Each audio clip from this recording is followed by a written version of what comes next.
तो भाई मित्रों, भाइयों बहनों, कितना काम किया भाई, आज कितनी मेहनत करी, कितना अपने ऊपर समय दिया, कितना खुद को बेहतर बनाने पे आज काम किया। अब जब हम खुद को बेहतर बनाने की बात कर ही रहे हैं तो एक बहुत इंपॉर्टेंट टॉपिक पे मुझे बात करनी है, जो कि है इमोशनल इंटेलिजेंस। खास करके लैक ऑफ इमोशनल इंटेलिजेंस।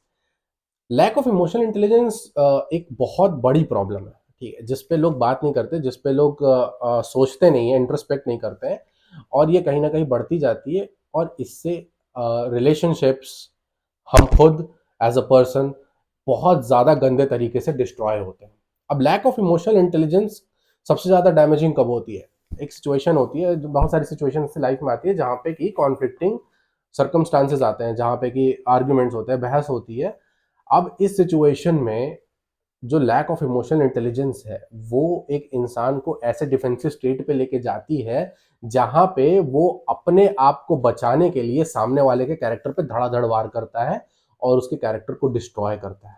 और इस हद तक डिस्ट्रॉय करता है जिससे कि रिश्ते में ट्रस्ट, रिस्पेक्ट, सब कुछ तबाह हो जाता है। और जब ट्रस्ट और रिस्पेक्ट ही नहीं बचा तो कोई रिश्ते की जो बुनियादी चीज है ना, वही खत्म होगी, तो फिर रिश्ता ही नहीं बचता।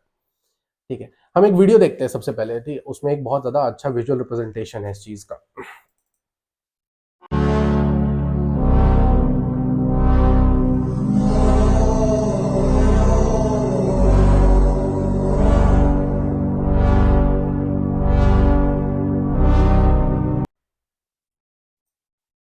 अब इमोशंस बहुत ज्यादा डेलिकेट चीज है। ठीक है, हम किसी के भी इमोशन से डील कर रहे हैं, चाहे अपने चाहे सामने वाले के। जब भी कॉन्फ्लिक्टिंग सिचुएशंस होती हैं और हम इस स्टेट पे आते हैं कि हम सामने वाले को नीचा दिखाने लगते हैं कि भाई तुम मुझे क्या बोल रहे हो, तुम देखो ना, तुम कैसे इंसान हो, तुमने क्या क्या करा हुआ है। आप उसकी वो चीजें गिनाते हो जहां पे कि इन नॉर्मल सेंसेस आप उन सब चीजों को उतना बड़ा मानते भी नहीं हो। वो सब चीजें बिल्कुल इग्नोरेबल और एक तरीके से जाने देने वाली चीज होती है, बट आप उन सब चीजों को लेकर के उसको इतना बुरा, इतना नीचा दिखाते हो जैसे कि भाई वो कितना घटिया इंसान हो सामने वाला। और ये चीज आप किस तरीके से करते हो? ये एक डिफेंस मैकेनिज्म होता है, एक डिफेंस मैकेनिज्म के थ्रू आता है। क्यों? क्योंकि आपको अपने इमोशंस को हैंडल करने की कैपेबिलिटी नहीं है। हो सकता है कि आप किसी तरीके का क्रिटिसिज्म ना ले पा रहे हो सकता है कि सामने वाले ने कुछ ऐसी चीज बोली हो जो कि आपको लग रहा हो कि ये क्यों बोल रहा है, ये तो एक तो मेरे रिस्पेक्ट पे, मेरे ईगो पे अटैक हो रहा है। तो जब आप इस स्टेट में अपने आप को लेके जाते हो तो आप फिर अटैकिंग स्टेज में जाते हो, और आप सामने वाले को भी उतना ही बुरा फील कराने का ट्राई करते हो। और ज़्यादातर ये चीज़ें emotion lack of emotional intelligence की चीज़ क्यों आ जाती है यहाँ पर? क्योंकि जब लैक ऑफ इमोशनल इंटेलिजेंस ये होता है ना, तो आप एम्पैथी सबसे पहले लूज करते हो। आपके अंदर एम्पैथी नहीं होती। आप सामने वाले के पर्सपेक्टिव से ना सोच करके आप अपने माइंड के अजम्पशन पे, जो आपके दिमाग में अजम्पशन बन रही है कि सामने वाला आपको अटैक कर रहा है, सामने वाला आपको जो है बुरा भला कह रहा है, ठीक है, आप वो अज्यूम करते हो, चाहे वो कितना भी अपना हो, भले उसका इंटेंट ऐसा ना हो, पर क्योंकि आप उसको उस तरीके से परसीव करते हो और फिर आप उस पर रिएक्ट करते हो। आप उस पर रिस्पॉन्ड नहीं करते हो, आप उस पर रिएक्ट करते हो। ठीक है, और जब हम रिएक्ट करते हैं खास करके बिना सोचे, तो वही हो जाती है कि जब अपने अंदर इमोशनल इंटेलिजेंस नहीं है तो आप सिचुएशन को बिना एनालाइज किए, बिना एक बार ठहरे, बिना रुके आप डायरेक्टली रिएक्ट करते हो, और रिएक्ट करने में फिर आप बाउंड्रीज को लूज करते हो, बाउंड्रीज को लूज करके आप सामने वाले को हर्ट करते हो। अब जो लैक ऑफ इमोशनल इंटेलिजेंस है, उससे रिश्ते बहुत बहुत ज्यादा बुरे तरीके से खराब होते हैं। क्यों?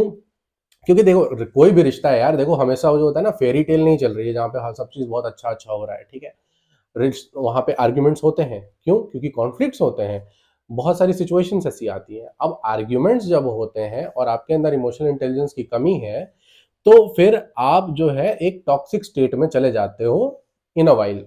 ठीक है, तो आप वहां पे इश्यू को एड्रेस करने के बजाय एक दूसरे पे अटैक करने लगते हो। ठीक है, और जब आप एक दूसरे को अटैक करने लगते हो तो वहां पे रिस्पेक्ट जो है वो खत्म हो जाती है।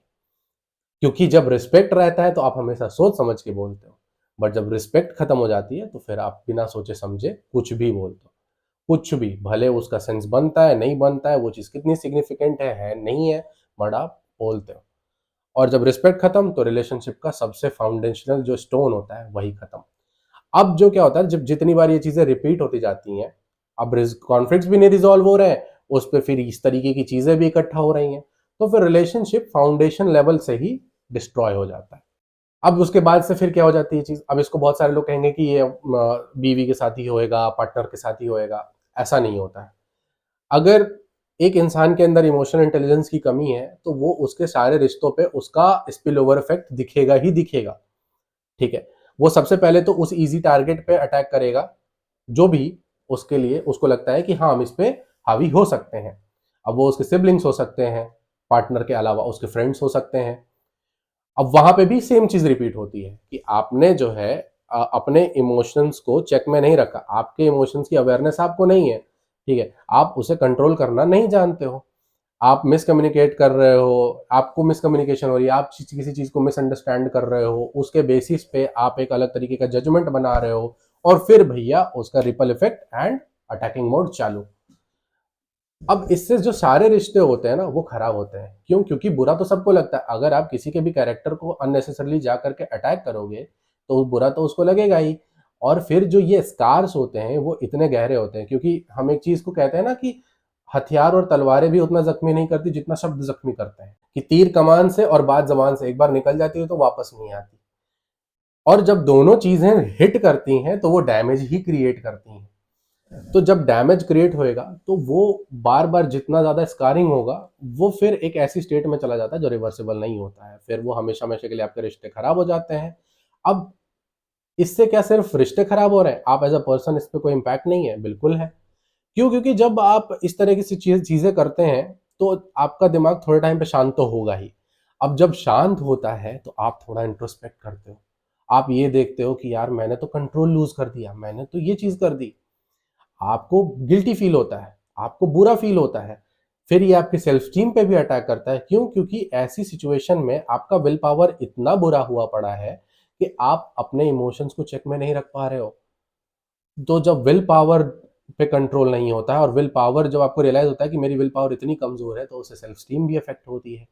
आपको बुरा महसूस होता है, गिल्टी महसूस करते हो, आप फ्रस्ट्रेटेड फील करते हो अपने खुद के बिहेवियर से। फिर आपके रिश्ते जिस तरीके से तबाह होते हैं तो फिर आपको उस पर वर्क करना होता है। वो भी चीज आपको एक बहुत फ्रस्ट्रेटेड स्टेट में ले जाकर के रखती है। और जब ये चीज रिपीट होती जाती है तो आप सेल्फ साबोटाज के स्टेज में जाते हो, जहां पे आप खुद को कोसते हो कि यार मैं कितना बुरा इंसान हूँ, कितना घटिया इंसान हूँ जो मैं इस हद तक जाकर के चीजें खराब कर दे रहा हूँ। उसकी वजह से मेरे कुछ स्ट्रॉन्ग कनेक्शंस ही नहीं बिल्ड हो रहे हैं। और फिर आप खुद पे अपना भरोसा खोते जाते हो। करियर और प्रोफेशनल ग्रोथ पे इसकी बात डिस्कस कर लेते हैं। क्योंकि भाई सिंपल सी चीज़ है, वो तो आपकी टेंडेंसी है कि आप कॉन्फ्लिक्ट रिजॉल्व करने की इनेबिलिटी आपके अंदर इस हद तक है। आप अपने इमोशनल स्टेट को चेक में नहीं रख पा रहे हो। तो ये वर्क प्लेस में भी चीज़ें होती हैं। इस पे लोअर इफेक्ट जिसको हम कहते हैं कि वो तो वहाँ भी जाएगी, क्योंकि वो आपकी इनेबिलिटी है।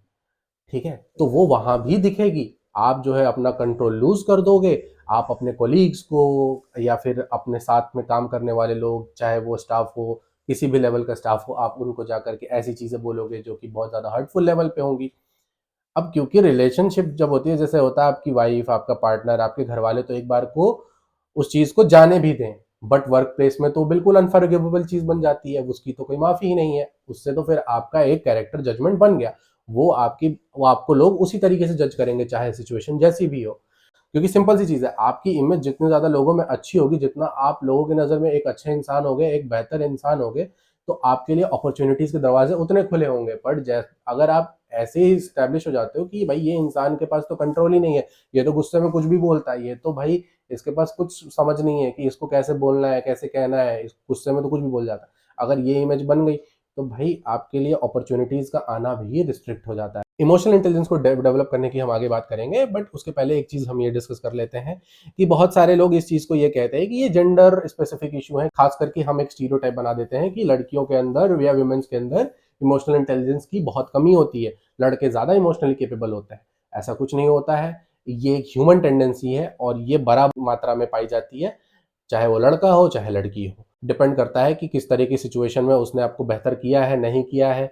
कोई भी हो सकता है। यहाँ पे ये जेंडर स्पेसिफिक बिल्कुल नहीं है और कोई स्टीरियोटिपिकल चीज में आपको बिलीव करने की जरूरत नहीं है कि ये लड़के ज्यादा जो है इमोशनली लेस इंटेलिजेंट होते हैं लड़कियों के मुकाबले, या लड़कियां ज्यादा इमोशनली इंटेलिजेंट होती है लड़कों के मुकाबले।